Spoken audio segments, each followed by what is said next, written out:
Hello guys, আজকে সকালের update হচ্ছে শ্রেয়াংশীর অনেক কষ্টের পর রক্ত নেওয়া হলো 5 জায়গায়।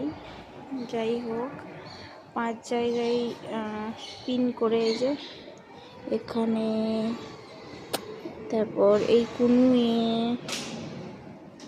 তারপর ওই হাতে 3বার। সেই রক্ত পাওয়াই যায় না, কি অবস্থা। কান্নাকাটি করে ছেলে তো অ্যাক্সেস।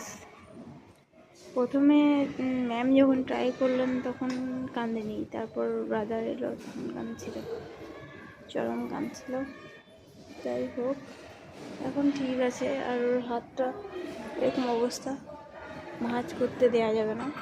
তা দেখি কতক্ষণ ভাঁজ না করে থাকে। ছেলে তো আমার খুব শান্ত নাকি। কাঁদছিল। আবার যখনই রুমে নিয়ে আসছি তখনই দেখছি ও একদম হাসতে লেগেছে। তো কী বলবো একে, বলো তো। ওইটা আমাদের রুম 305, আর এই অপোজিটেই রয়েছে ওয়ার্ড, নার্সিং ওয়ার্ড। তো ও তো ভোর 4টে থেকে উঠেছে, এখন অবধি কিছু খায়নি। বায়োপসি টেস্ট হবে, তো ও খায়নি, আমরাও কিছু খাইনি। ও আজকে উপোস, আমরাও আজকে উপোস থাকবো নাকি নাকি হ্যাঁ, মানে এত কষ্ট পেয়েও হাসছে, সেটা বিশাল বড় ব্যাপার।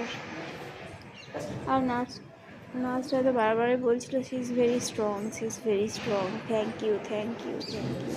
তো আমারও ভালো লাগছিল। তো দেখি সারাদিনটা কেমন যাই।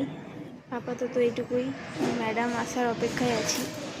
আমাদের যেই ম্যাডাম ডক্টর ঐশ্বরিয়া যখন আসবে তখন কথাবার্তা বলে আবার নেক্সট প্ল্যান করা হবে। তো ততক্ষণের জন্য টাটা।